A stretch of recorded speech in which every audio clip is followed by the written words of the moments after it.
I wanted to thank everybody for all of the tweets lately also of, because Brian, your music, to be a music expert and a former music guy, your music knowledge has disappointed a lot of the members of the cult here of late. And now not only did they tweet some Flat and Scruggs, but last week did you watch the Stanley Brothers or listen to the Stanley Brothers clip of Mountain Dew? I did. I prefer that actually to Flat and Scruggs. Well, see, here's the thing. The Stanley Brothers was more true to the original. And also it was a little better vocally because Flat and Scruggs were just taken off there at Carnegie Hall. And then also they came along a little bit after. Stanleys were part of the original fucking wave, but there's all kinds of different ways you can do these songs. But I'm just trying to educate you because I couldn't believe somebody tweeted that also said, I can't believe, I love it when Cornette says, oh, for fuck's sake, when you don't know something obvious, like what Mountain Dew. Obvious north of the Mason-Dixon line? Oh, for heaven's sake. You didn't like the Ramones. You can't say anything about my music taste or anything else. There's an old holler tree down the road piece from me where you put in $1 or $2. Then you go round the bend. When you come back again, there's some good old Mountain Dew.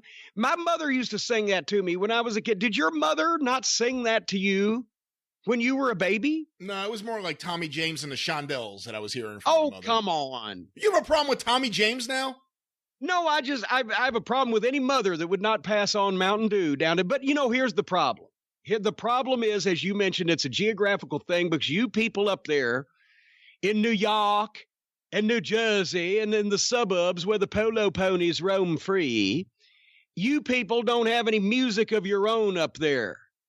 Because everybody know the only two, and I saw the Ken Burns country music documentary, right? A multi-part, but especially the first couple of volumes where the origin story was the best to me. But there are only two legitimate, pure American forms of music.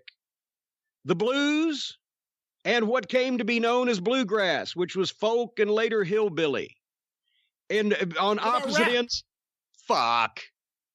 On that actually, if you want to, you can trace everything back to the blues, or you can trace everything back to folk / hillbilly / bluegrass, even rap, whatever the fuck. But nothing was pure and uniquely American. Opposite ends of the state of Tennessee. I don't agree with that. No, wait a minute. In Memphis and in Mississippi, you had the blues, which was the black folks' music, and at the opposite end of the state of Tennessee, in East Tennessee, Eastern Kentucky, and the Appalachians, Western Virginia, you had hillbilly, which bluegrass Kentucky, which was the white folks' music. What about, and you people up in New York don't have shit. Well, we have plenty, but what about jazz?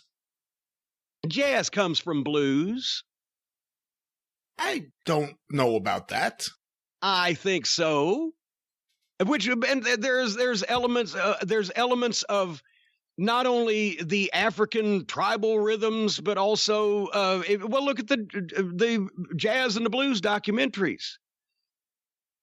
Blues was predominantly American branched version of the music that came from Africa, and fucking hillbilly music was what came from the goddamn hillbillies, which were, Scotch or Scottish in ancestry fucking 400 years ago, or English or whatever. But everything comes from one of those two. That's why I don't like modern country music, because all the power, it's like the WWF, it's like the wrestling business. Once TV came along and the nudie suits and country music, didn't become, it wasn't country music anymore. It was showbiz at that point. Yeah. The origin stuff, the blues before they recorded it, and fucking country music, hillbilly music before they recorded it, was the pure stuff. You should get, there's a good book I have. Let me see if I actually have the name of it behind me. Is it over here? Don't see it on the front row of my bookshelf. There's a great book about Alan Lomax that you would probably really like. Because, he was the guy who went all over the place seeking out musicians that had never been on tape. Yes. That weren't recorded, to get their stories, but also get their music on tape. You would probably really enjoy that book. Well, that's why we still have this. And Mountain Dew, when mobile sound recording became a thing in the 20s, and especially Alan Lomax and, some of the record companies that were forming were trying to go out and find new stuff. And they either went to Mississippi or they went to the hills, the Carter family in Virginia, and recorded this shit as it existed. Because that's the point I was going to make. My mom sang that to me when I was a kid, because that's what my grandfather, her father, played it at home on the banjo, because he was the family radio. They didn't have a fucking radio. And my Aunt Lola used to say, you should have heard Dad play the banjo before he got the tips of his fingers cut off in that accident at the farm, but I swear to God, I mean, everybody in the Smoky Mountain area will understand a story like that. But and she said he could still do a pretty good Wildwood Flower, but not like the old days. But and by the time that I knew my grandfather, but he was like 75 when I was born, right? So he had slowed down quite a bit, by the time I knew him. But that's that. My mom was born, Mama Cornette, in 1933, in the middle of the Great Depression, in a rented farmhouse in Duck Run, Kentucky, which had just qualified to get big enough to have a post office, which in those days was a window at the general store. That's how they got the mail. 15 miles west of Corbin, Kentucky, where the fucking local gas station was run by a guy named Harlan Sanders, who was kind of a character, and called himself a Kentucky colonel, but he made good chicken.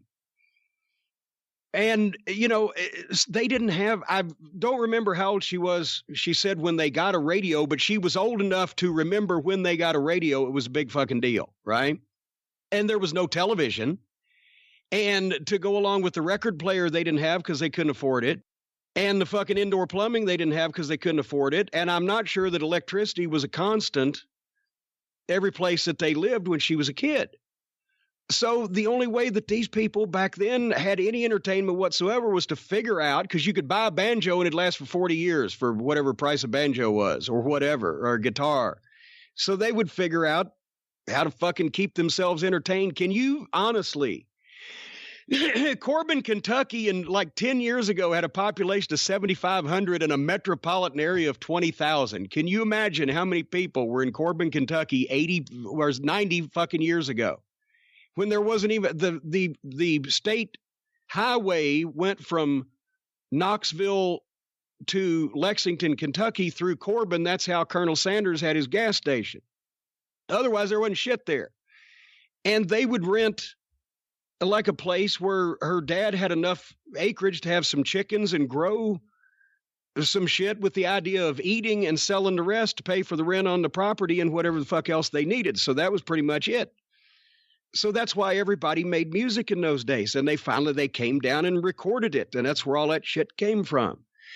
Did I tell you when Colonel Sanders got in the shootout? No. There was two gas stations, one on the north highway side of Corbin and one on the south side highway of Corbin, right? So Colonel Sanders suspected the other gas station operator of repainting his sign to direct people to their station instead of his off the highway. So Colonel Sanders and his guy went to see the fucking other gas station owner and his guy.